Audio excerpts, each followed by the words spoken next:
आपको पता है लोग मौलवियों के पास आते हैं दुआएं करवाने के लिए। हाँ जी मुफ्ती साहब, तो कई लोग मुसाफे में पीर साहब को 500 रुपए भी दे जाते हैं। नहीं देंगे तो बीवी बोलेगी दिया कि नहीं, बोले चल जा दोबारा दे के आ। तो सोचे 500 रुपए दे दिए, बस दुआ तो हो गई, मामला हो गया पूरा। लेकिन जब ये दुआ करवाते हैं पीरों से मौलवियों से, अब पीर साहब दुआ करते हैं कि या अल्लाह ये सामने हमारी बेटी आई है, इसके घर में बड़ी परेशानी है, औलाद नहीं है, ये नहीं है, वो नहीं है, या अल्लाह ये इसका खामिद है, अच्छा नहीं है, ये नहीं है, इसको ये करते वो करते। इधर पीर साहब दुआएं मांगते हैं। अभी ये दुआ ऊपर, अब अल्लाह के वलियों की दुआ तो रद्द नहीं हो सकती। यहां ये बात भी नोट कर लीजिए, अल्लाह ने जो अल्लाह के महबूब बंदे उनको कुरान में अपना दोस्त कहा है, और कोई दोस्त ऐसा नहीं है दुनिया में जो अपने दोस्त की बात टाल दे। तो फिर अल्लाह ने जिनको दोस्त कह दिया उनकी बात कैसे टाली जा सकती है? कोई वली ऐसा नहीं, कोई पीर नहीं, कोई आलिम नहीं जिसकी दुआ रद्द हो जाए। लेकिन जब हम दुआ करते हैं, अब करें क्या? इधर दुआ करना शुरू करते हैं, या अल्लाह ये हमारी बहन है, इसका ये मसला है, हमारा भाई है।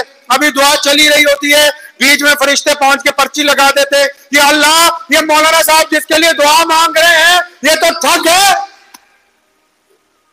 ये जिसके लिए दुआ मांगे जा रहे हैं सूदखोर है, ये जिसके लिए दुआ मांग रहे हो ये गीबतें करती है। या अल्लाह ये इमाम साहब जिसके लिए दुआ मांग रहे हैं ये लोगों पर बहतान बांधती है। या अल्लाह ये दूसरे की बेटियों को बदनाम करती है। और सारी की सारी दुआएं वहीं रुक जाएंगी। अब ये सुबह शाम लगी हुई हैं दुआएं करवाने के लिए, धका धक कि आज फलां मौलवी के पास चलो, आज फलां के पास चलो, आज फलां के पास चलो, लगी हुई हैं जोर शोर के साथ।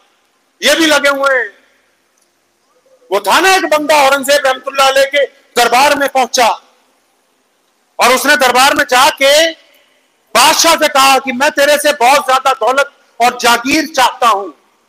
तो बादशाह ने कहा तेरे में तो कोई खूबी नहीं है। कहने लगा मेरे में खूबी है, मैं बहरूपिया हूं, अपना चेहरा अपना लिबास रंग ढंग बदल लेता हूं, मैं अगली बार आऊंगा भेष बदल के। अगर तो तुम मुझे पहचान गए तो मैं हार जाऊंगा, और अगर तुम मुझे नहीं पहचान सके तो तुम हार जाओगे, और अगर आप हार गए तो जो मैं कहूंगा वो तुम्हें देना होगा।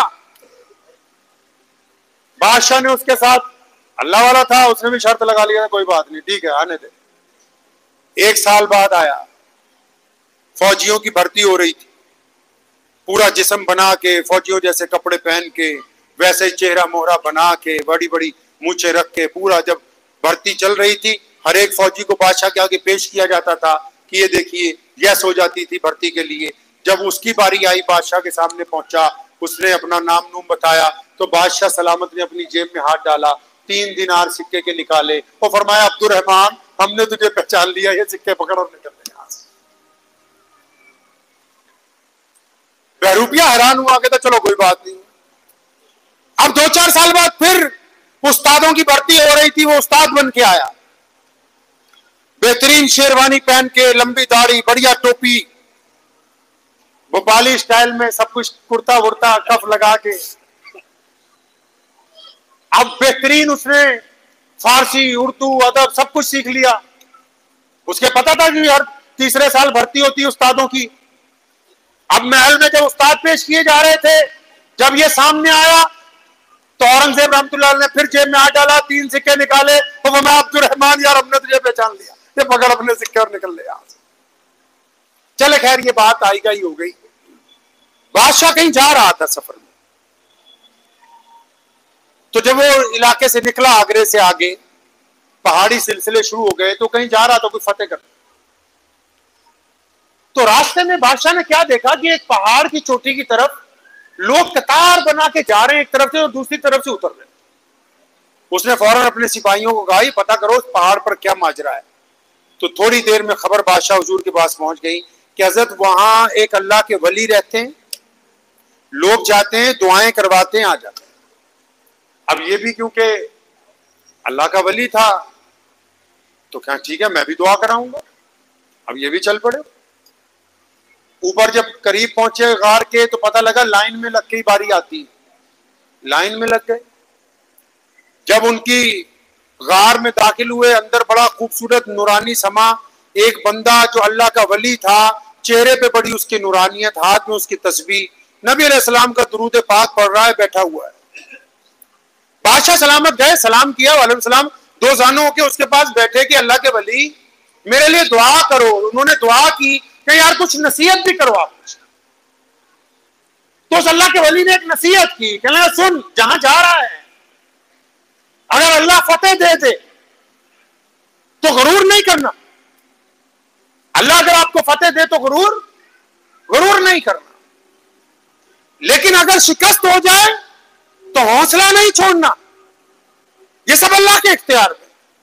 बादशाह बड़ा खुश हुआ, नसीहत ली।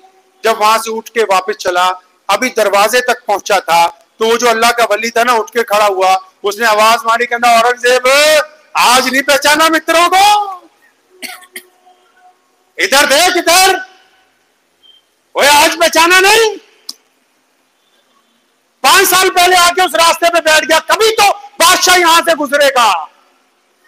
पंजगाना नमाज शुरू की, तस्बीह पकड़ ली, सल्लल्लाहु अलैहि वाला आलिहि वसल्लम, सल्लल्लाहु अलैहि वाला आलिहि वसल्लम, सल्लल्लाहु अलैहि वाला आलिहि वसल्लम। सुबह दोपहर शाम सिवाय दुरूद पाक के कोई काम ही नहीं। अल्लाह की मखलूक मुतवज्जो हो गई, लोग आने लगे, दुआएं करवाने लगे। अब वो रोज इस इंतजार में कभी तो औरंगजेब गुजरेगा यहां से। वो दिन आ गया कि बादशाह गुजरा। बादशाह ने आके बैठ के दुआ करवाई, नसीहत ली। जब दरवाजे पे पहुंचा उसने आवाज मारा, क्यों आज अब्दुर्रहमान को नहीं पहचाना? बादशाह हैरान हो, कहता खुदा तेरा भला करे, ये तूने क्या कर दिया, ये क्या तूने भेष इख्तियार किया? क्या मैं जल्दी में हूं? बादशाह ने कहा मैं जल्दी में हूं, लेकिन तू बता अभी फिलहाल क्या चाहता है? तस्बीह उसके हाथ में थी, दुरूद शरीफ पढ़ता था क्योंकि पिछले 5 साल से।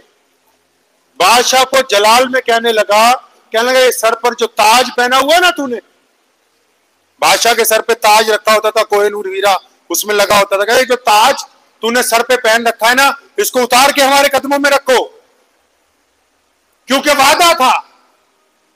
बादशाह ने वो ताज उतारा, उसके कदमों में रखा, वादा था ना।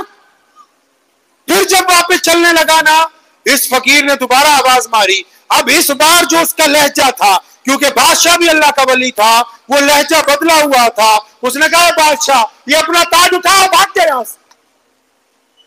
बादशाह ने पूछा क्यों? तेरी ख्वाहिश थी ना कि तू शर्त जीतेगा, अब तू जीत गया है, मैं अब सफर में हूं, ताज दे दिया है, मैं दरबार में पहुंचू, आना जागीर भी दूंगा, दौलत भी दूंगा, साजो सामान भी। कहता नहीं, फालतू बातें ना कर मेरे से, ये अपना ताज उठा, निकल जा यहां से बाहर।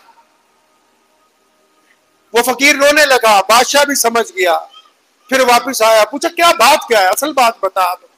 कह लगा यार मैं अब्दुर्रहमान के ये सोचता हूँ, 5 साल से सिर्फ इसलिए दुरूद पढ़ रहा था कि कभी तू तो आएगा और फिर मैं तुझे बताऊंगा कि बहरूप कैसे भरा जाता है। कहता सिर्फ तुझे धोखा देने के लिए ये चेहरा, ये तस्बीह, ये दाढ़ी, ये रसूलुल्लाह का नाम अपनाया, ये इतना ताकतवर है कि जब इसको पढ़ता हूं तो हिंदुस्तान के बादशाह का ताज मेरे कदमों में रखा है। अगर मैं सही नीयत से पढ़ूंगा तो फिर क्या कुछ नहीं चाहिए। कहता सिर्फ ये पढ़ने से मुल्क के सरबराह का ताज ये पड़ा मेरे पैरों के अंदर। नीयत अगर दुरुस्त हो जाए क्या नहीं मिलेगा। दुनिया कितने दिन की है।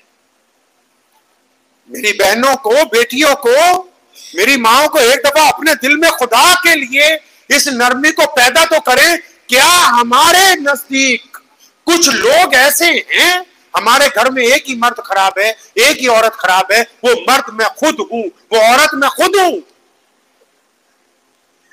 मेरी नमाज मैंने खुद खराब की है, मेरा घर मैंने खुद खराब किया है, मेरे मामलात को मैंने खुद मुतासिर किया है। इसमें कोई दूसरा कसूरवार नहीं है। हम दुआएं करते हैं सारी दुनिया अच्छी हो जाए, सारी। अरे जो हमारी दुनिया है, कोई गैर मुस्लिम इस्लाम को बुरा पढ़ सकता है व्हाट्सएप पे, लेकिन बुरा उस दिन देखेगा जिस दिन आप उसके साथ कोई गलत मामला करोगे। अगर आपने गलत करना ही नहीं है तो फिर पढ़ने से कुछ नहीं होता। जब आपके मामलात में आएगा, आपके ताल्लुकात में आएगा, तो उसको कहना होगा कि अब्दुर्रहमान की बेटी नेक है, मोहम्मद जुनैद की बीवी नेक है, मोहम्मद शफी की माँ एक नेक खातून है, ये अब्दुर्रहमान अच्छा बंदा है, इसलिए हमारा किरदार मायने रखता है, व्हाट्सएप की दुनिया मायने नहीं रखती।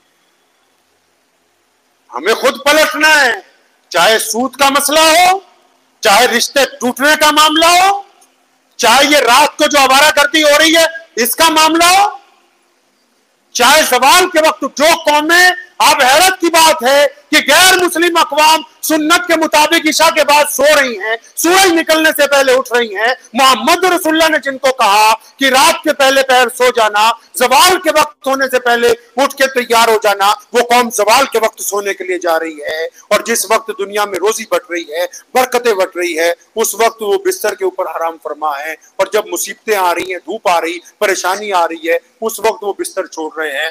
तो इनको कौन समझाने वाला है कि तुम किस रास्ते में? हम सिर्फ इसलिए इन बुराइयों का जिक्र करना छोड़ दे कि कोई हमसे नाराज हो जाए। कोई नाराज होता है तो हो जाए, मेरा रब और उसके रसूल सल्लल्लाहु अलैहि वसल्लम नाराज ना हो। नाराजगी उनकी मायने रखती है, अल्लाह और उसके रसूल सल्लल्लाहु अलैहि वसल्लम की नाराजगी मायने रखती है। कुछ तो अपने दिल के अंदर ख्याल कीजिए कि हमें प्यारे नबी अलैहिस्सलातु वस्सलाम ने कौन सी दौलत अता फरमाई, हम किस दीन की बेटियां हैं, किस दीन की माएं हैं, किस दीन की बहनें हैं, अल्लाह ने हमारे ऊपर क्या जिम्मेदारी डाली है। आप चाहती हैं, अगर आप चाहेंगी तो ये माशरा बड़ी तेजी से नबी अलैहि सलाम की रिवायतों की तरफ आएगा। लेकिन अगर आप नहीं चाहेंगी तो फिर अल्लाह ताला उस कौम की हालत नहीं बदलता जो खुद अपनी हालत को बदलने के लिए तैयार ना। तो मैं उम्मीद करता हूं, इस उम्मीद के साथ ही भोपाल आया हूं।